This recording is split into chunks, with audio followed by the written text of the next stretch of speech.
고린도후서 2장 11절 그리고 12절 말씀, 우리 두 절 말씀을 우리 같이 합독해서 읽도록 하겠습니다. 우리 같이 읽겠습니다.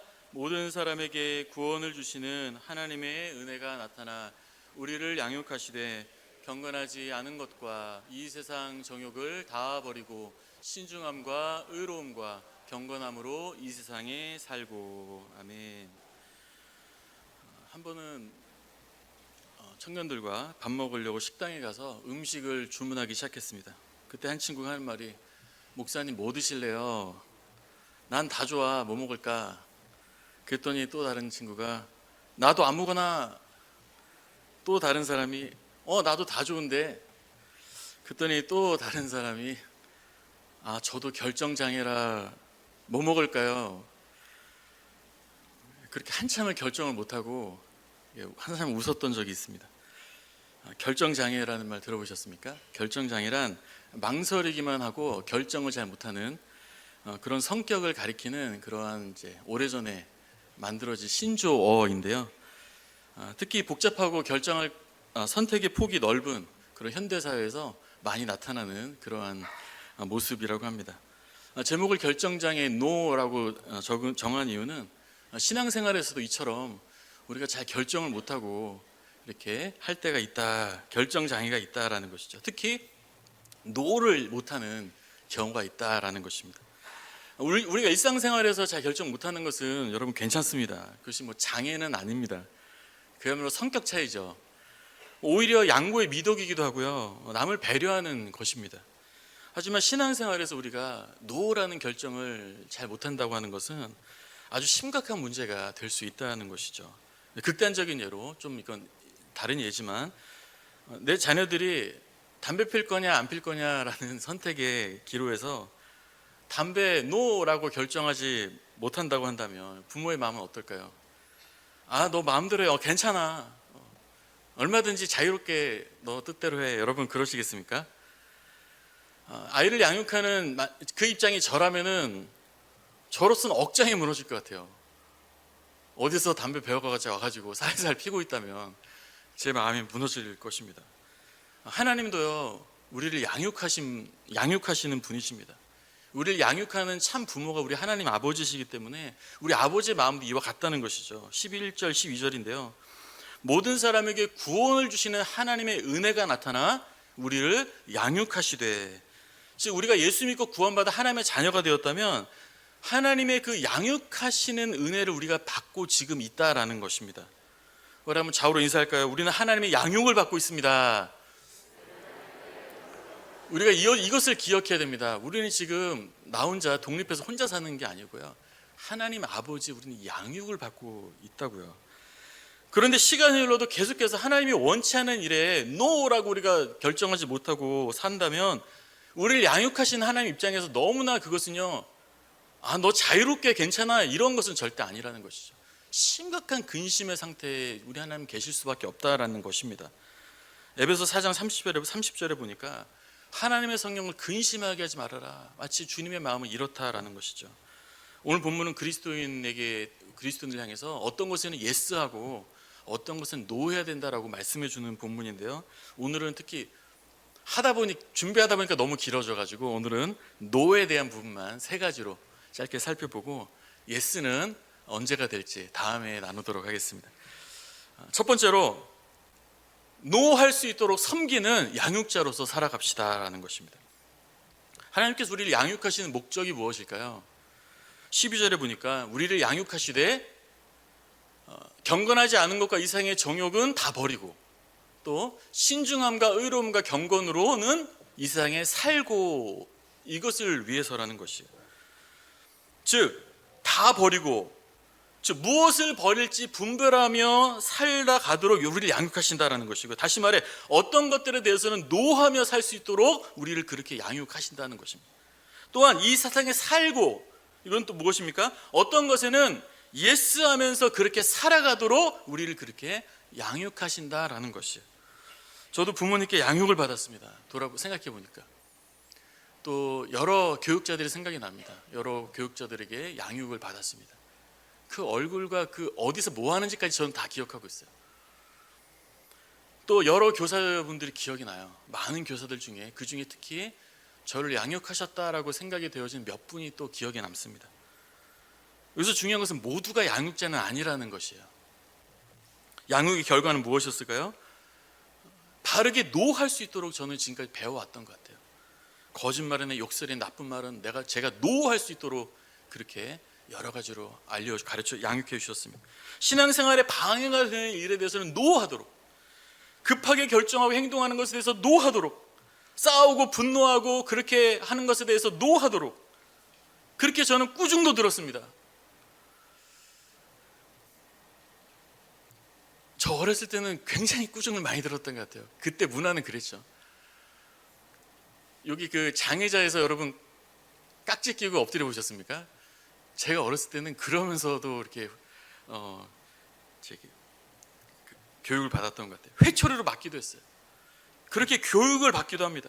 때로는 내가 잘못해줄 때 그냥 넘어가 주시는 것도 일종의 양육의 일부이기도 해요. 또한 말씀 듣고 기도하면서 은혜 받거나 결단할 때 노할 수 있도록 그렇게 우리는 성장해 가더라는 것이에요. 고린도서 5장 15절에 보니까 다시는 저희 자신을 위해 살지 않고 오직 저희를 대신하여 죽었다가 다시 사신 자를 위하여 살게 하려 함이라. 구원받은 사람은 예수 그리스도를 위해 살도록, 또 바른 결정을 하도록 양육되어 간다라는 것이에요. 특별히 하나님이 기뻐하시는 노하는 삶을 살아갈 수 있도록 주님 우리를 그렇게 이루어져 가도록 우리를 하신다라는 것입니다. 그렇다면 우리에게는 왜 이와 같은 삶의 변화가 나타날까요? 여러분, 우리가 말씀을 이해하고 깨달은 것만으로 우리가 변화될까요? 말씀을 들을 때 이해도 되고 동의도 되지만 또 우리가 어떤 부분도 있냐면요, 감정적으로도 하나님에 대해서 느끼고 경험할 때 우리가 또 변화되어져 가는 것입니다. 뿐만 아니라 말씀하신 하나님이, 우리가 하나님을 보진 않았지만 하나님이 진짜 그런 분이라고 신뢰가 되고 확신이 되고, 아, 하나님은 그런 분이야 라고 확신이 되기 때문에 우리가 거기서 변화가 된다라는 것이죠. 또 확신한 말씀에 순종함으로써 하나님에 대해서 하나님이 어떤 분인지 경험하게 될 때 거기에서 우리가 또 변화가 된다라는 것이에요. 무엇을 말하느냐? 양육하신 분의 단지 말 때문에 우리가 양육되는 것은 아니라는 것이죠. 그분의 말과, 그분이 어떠한 분이라는 사실과, 그분의 행동과, 그분의 삶과, 그들의 가르침과, 그런 모든 것들이, 우리 양육자에 대한 그것들이 일치가 될 때 거기서 우리는 확실한 변화를 경험하면서 우린 지금까지 변화되어 왔다라는 사실입니다. 초대교회 제자들과 성도들이 참 놀라운 삶을 살았던 분들인데요, 왜 전무후무하게 강력한 그런 삶을 살 수 있었을까 한번 생각해 볼 때, 그들은요 예수 그리스도의 삶을 직접 보고 직접 느꼈던 그런 산 증인들이었기 때문이에요. 말과 삶이 일치된 그런 예수님을 직접 간접적으로 본 증인들이 가득했던 그런 공동체였어요. 그들은 어떤 면에서 강력한 하나님의 양육을 받았다라는 것이에요. 여러분, 참고로 제자 삼으라라고 하는 주님의 명령이 어떠한 의미인지 아십니까? 예수님은요 제자들을 양육하셨어요. 제자 삼으셨어요. 어떻게 제자 삼으셨을까요? 자신의 모든 삶을 다 오픈하셨죠. 동고동락하셨어요. 동고동락해도 거치는 것이 없는 삶으로서 제자들을 양육하셨어요. 즉 대위임령은요, 내 모든 삶과 내 모든 가르침이 일치된 것으로서의 양육으로 그렇게 사람을 세워가라라고 하는 주님의 그러한 명령이라는 것이에요. 제가 때로는 힘들고 어려워도 이를 악물고 살아가게 되어지는 여러 가지 이유 중에 한 가지는 무엇인지 아십니까? 이것을 여기 성도들을 포함해서 여러 성도들과 또 부모님과 또 믿음의 지난 날에 지나왔던 성도들이 저를 지켜보고 있기 때문이에요. 지난 교회 때, 교회를 떠날 때 청년들에게 특별히 마지막으로 제가 이렇게 인사했던 한 토막이 기억이 납니다. 뭐라고 말했는가? 나중에 훗날 제가 뭐 하고 있나 한번 찾아볼 때 쪽팔리지 않는 목사가 되겠다라고 그렇게 청년들에게 그렇게 마지막으로 말했던 것을 기억해요. 왜냐하면요, 나중에 시간이 지나서 제가 부끄러운 모습으로 있는 것이 그들에게 발견된다면요, 어떻게 되겠습니까? 소위 말해 그들에게 제가 시간이 지나서 박병준 목사님 좀 부끄럽다, 좀 쪽팔린다, 그런 생각이 들어지면 어떻게 되는지 아십니까? 그들에게 제가 그동안 가르쳤던 것이 허사가 돼버려요. 아무것도 아닌 것이 되는 것이. 제가 고등학교 때 좋아했던 한 선교사님과 좋아했던 그가 쓴 책이 있습니다. 근데 나중에 그 책을 지으신 분이 성적인 문제로 감옥에 가게 되고 그 가정이 파탄이 나게 되었어요. 그 이후로 그 책이 사라졌습니다. 완전히 사라져 버렸어요. 저도 그 책을 버렸습니다. 무엇이냐? 그 책의 모든 내용도 완전히 부정되어 버려요. 아무것도 아닌 것이 되었어요. 제 기억에서 완전히 잊혀졌습니다. 무엇을 말하는가? 무엇이 사람을 양육하는가 하는 것이요, 가르치는 내용이 그 사람을 양육하는 것만은 아니라는 것입니다. 사람이 전수되는 것입니다. 예수 그리스도가 예수 그리스도를 닮은 사람을 세우게 되는 것이에요. 그 사람의 앞뒤와 속과 바깥이 합쳐져 가지고 양육이라는 것이 이루어지게 된다라는 것이에요. 우리 여기 교사님들도 계시고요, 구역장님들 계시죠. 또 사람을 세워가시는 또 성도님들, 부모님들 계시죠. 힘드시죠? 왜 힘듭니까? 가르치는 것이 양육의 전부가 아니기 때문에 힘든 것입니다. 말해도 안 되니까 힘든 것이에요.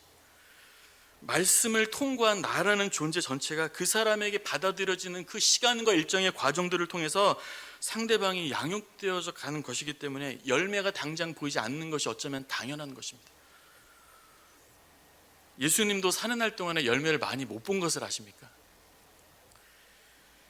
제자들이 나중에 부활 이후에야, 그때서야 정신을 차렸고, 이후에 성령을 받았을 때 그제서야 주님의 말씀들을 다 기억하고 체득하고 정말 힘있게 살 수 있었죠.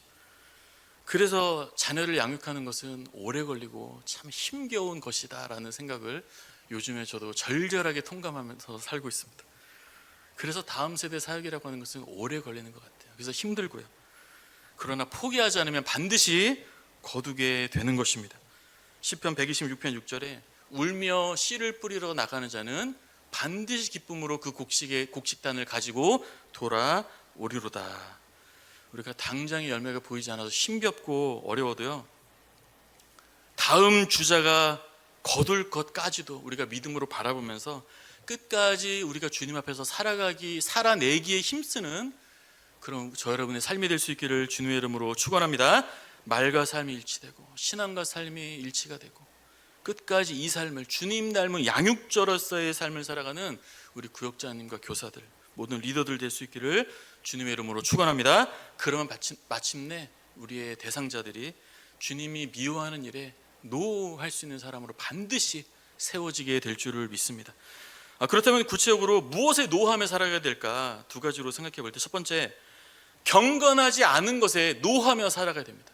또 그렇게 가르쳐야 된다는 것이 12절 말씀, 우리를 양육하시되 경건하지 않은 것을 다 버리고, 경건하지 않는 것을 노해야 된다는 것이, 즉 경건하지 않는 것에 노하며 버리는 결단을 하며 살아가는 것이 바로 그리스도인이다라는 것입니다.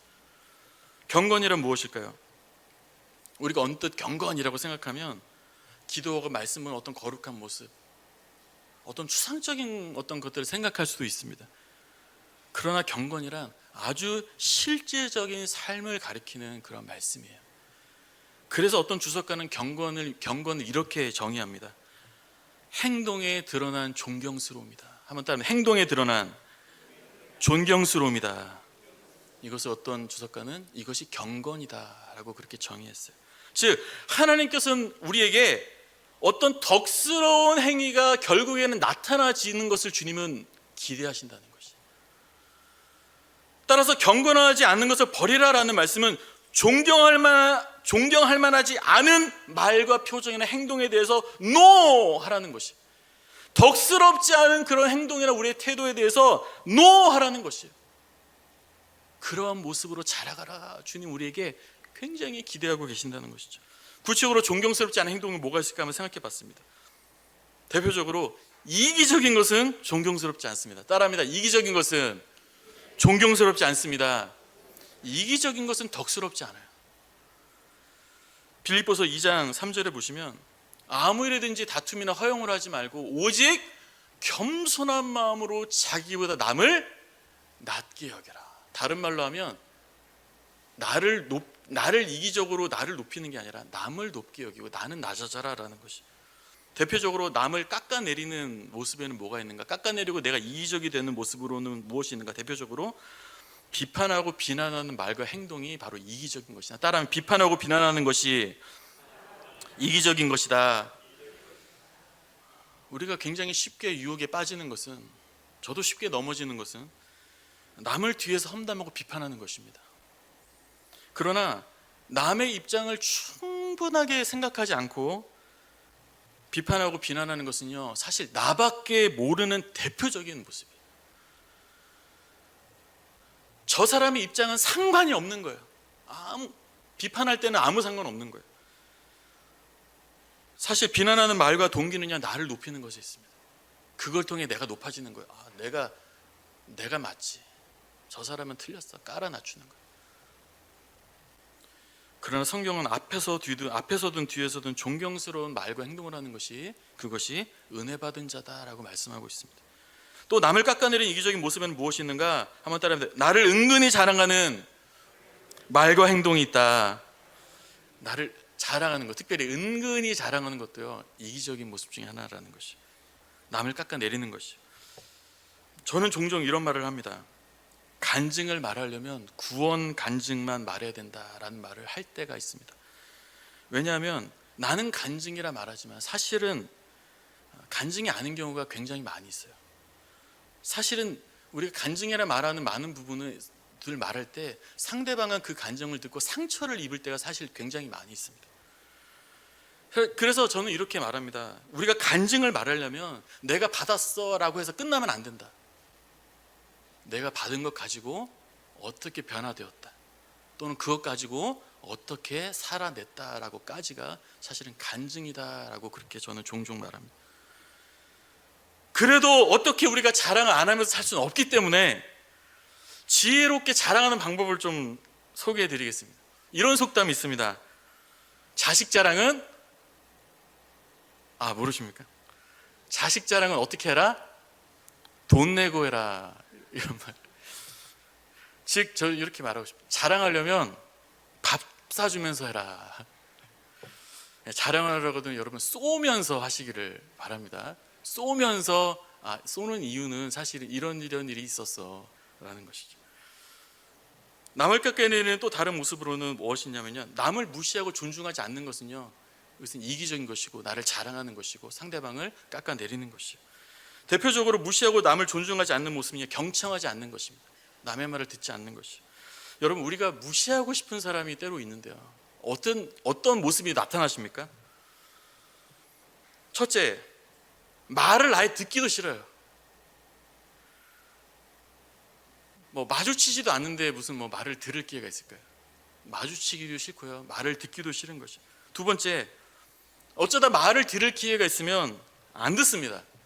딴 생각하거나 속으로 다른 말하거나 딴 데 봐요. 그 사람의 말을 잘 들어주지 않습니다. 그냥 휙 돌려버리죠, 고개를. 혹시 우리 안에 미어있는 감정이 남아있는 분이 계시다면 용서는 시간이 조금 걸릴지라도 피하지 말고 만나실 수 있기를 주님의 이름으로 부탁을 드립니다. 만났으면 도망가지 마시고요, 말을 잘 들어주는 것부터 한번 시작하시면 좋겠어요. 용서는 거기서부터 시작하면 좋겠어요. 일단 만나주고, 두 번째는 어떻게 해라? 그의 말을 한번 끝까지 들어줘라. 고개를 끄덕이면서. 상대방을 무시하는 것에는 우리가 분명히 노 하시며 살아갈 수 있기를 주님의 이름으로 부탁드립니다. 하나님 우리에게 대단한 것을 원하지 않으세요. 경건하지 않는 것, 노 하며 살아가는 것을 하나님 우리에게 간절히 원하신다라는 사실입니다. 마지막 끝으로 모든 정욕에 대해서는 노 하면서 우리는 살아가야 됩니다. 12절에 보시면 우리를 양육하시되 이 세상 정욕을 다 버리고 이와 같이 양육하신다라는 것이, 세상 정욕에 대해서 노하며 버리는 결단하며 살아가는 것이 바로 그리스도인이다라는 것입니다. 경건이라는 것이 외적인 것에 강조점이 있는 말씀이라면, 정욕은요 내면적인 것에 강조가 있는 부분으로서, 정욕이란 무엇이냐? 지나친 욕망, 욕구, 갈망을 말하는 것입니다. 즉 하나님은 우리가 잘못된 욕망에 대해서, 지나친 욕심에 대해서 노하면서 살아가라라고 우리에게 말씀하고 계시는 거예요. 제가 오래전에 종종 자주 들었던 내용 중에 하나는 욕망에 대한 부분입니다. 한마디로 너의 욕망을 위해 살지 말아라. 너의 욕망을 위해 사역하지 말아라. 너의 욕망을 위해서 일하지 말아라. 욕망의 사전적인 의미는요, 부족함을 느껴서 더 가지고자 하는 그러한 마음입니다. 즉 너의 지금 상황이 부족하니까 그 부족함을 채우기 위한 그런 목적을 가지고 사역하지 말아라. 너의 욕망을 채우기 위한 그런 목적을 가지고 사역의 방향을 잡지 말아라. 저도 말하면서도 이것이 굉장히 어려워서, 또 우리가 사실 살아가면 이것이 분별하기가 굉장히 어렵기 때문에 많은 성도들이요, 실제로 이것이 주님의 뜻이야 라고 외치지만 실제로는 어떻습니까? 실제로는 내 욕망을 채우기 위한 것으로 살아가는 것이 굉장히 많다라는 거지. 이것을 분별하며 살 수 있기를 간절히 바랍니다. 대표적으로 사울은요, 자신의 야망을 위해 살아갔습니다. 그래서 망했어요. 하나님께서는 전쟁 중에 사무엘이 와서 번제를 드릴 때까지 8일을 기다려라 라고 그렇게 말씀하셨습니다. 그러나 사울은요, 기다리지를 못했어요. 기다리다 포기했습니다. 그리고 스스로 번제를 드려버렸어요. 이유가 무엇인가? 사무엘상 13장 8절 이하를 보시면, 사무엘이 길갈로 오지 아니하매 백성이 사울에게서 흩어졌다라고, 흩어졌기 때문에 사울이 번제를 드렸다라고 말씀하고 있습니다. 이유가 무엇이냐? 백성이 나로부터 흩어진다. 주님으로부터가 아니고요, 백성이 누구로부터요? 나로부터 흩어진다. 이것이 이유였습니다. 즉 내 욕망이, 왕으로서 내 권위가, 내 명예가 채워지지 않고 흩어진다라는 것을 발견할 때 그것을 채우기 위한 목적으로 예배를 드리는 행위였던 것이. 현재 상황이 뜻대로 되지 않으십니까? 혹시 일이 잘 안 풀려서 하나님 원망하고 불평하고 있지는 않으십니까? 그것을 채우고자 주시기도 하시고 가져가시기도 하시는 그 하나님만 바라보는 것이 아니라, 내 부족함을 채우려고 주님의 뜻을 포장한 내 욕망과 명예를 채우기 위해서 우리가 어떤 일을, 주님의 일이라는 포장을 가지고 살고 있지 않는가? 욕망을 위한 일과 정말로 주님을 위한 일들을 잘 분별하며 살 수 있기를 바랍니다. 욕망이란 자기를 위해서 하는 것입니다. 욕망이란 내가 하고 싶은 일을 하는 것입니다. 욕망이란 나를 풍성하게 채우기 위한 목적을 가지고 하는 것입니다. 나만의 꿈을 이루기 위한 것은요, 욕망과 정욕을 위한 것이에요.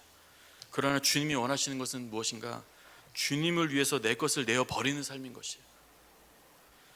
그래도 만족함을 고백하며 사는 것입니다. 또 마침내 그럴 때 주님이 또 채우는 삶을 경험하는 것이죠.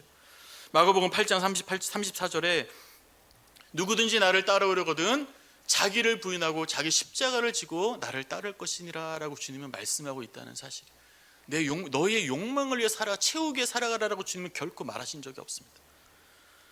나의 욕망을 정말로 싫다라고, 나의 욕망을 채우는 것이 우리가 좋다라고 말할지라도 정말 하나님이 원하시면 십자가 지시고 그것을 내려놓을 수 있고 노할 수 있는 삶을 살 수 있기를 주님의 이름으로 축원합니다. 내 욕망의 원천이 되는 자존심이 무너질지라도 그 욕망까지도 부정하면서 정말 주님만 바라보면서 우리가 나아갈 수 있기를 정말 간절히 바랍니다. 내 정욕과 욕망에 대해서 노하며 살 수 있기를 주님의 이름으로 축원합니다. 끝으로 12절 말씀을 보시면 세상의 정욕을 어떻게 버리라고요? 다 버려라 말씀하셨어요. 우리 주님은 우리에게 너희의 가진 욕망, 정욕, 너희 부족함을 채우는 것, 그것을 위해 살아가는 것 적당히 버려라가 아니에요. 다 버려라. 다 버려라. 다 버려라라고 말씀하세요. 즉 욕망 비슷한 거 있으면요, 타협의 여지가 아예 없는 것이. 즉 우리는 노라고 끊어내지 못하고, 저도 그렇고 너무 실수를 많이 해요. 그렇게 살아도 지옥 안 가, 괜찮아 라고 하는 것도 너무나 많아요. 너무 쉽게 타협해요. 그러나 우리를 양육하시는 하나님, 사랑의 하나님께서는 결코 우리가 욕망과 정욕을 채우기 위한 것으로 살아가는 것에 대해서 결코 기뻐하지 않으신다는 것이죠. 내 욕심 채우려는 그 모든 포장된 삶을 다 끌어버리고 정말 십자가 가지고 주님을 따라가기를 하나님 원하신다라는 것입니다. 저 여러분 사로잡고 있는 내 안의 정욕은 무엇입니까? 그것을 발견할 수 있기 바랍니다. 저 여러분 채우고 있는 욕망은 무엇입니까? 내게는 덕스럽지 않은 모습, 존경스럽지 않은 모습은 무엇입니까? 우리를 양육하시는 하나님께서 그것에 대해서 노하라고 말씀하고 있어요. 내가 너가 그렇게 자라기를 원한다라고 이 시간 말씀하고 있습니다. 주님이 바라시는 모습으로 노하며 살 수 있기를 주님의 이름으로 축원합니다. 또 우리가 그렇게 살면서 누군가를 양육할 때 반드시 마침내 놀라운 변화를 경험하게 될 줄로 믿습니다.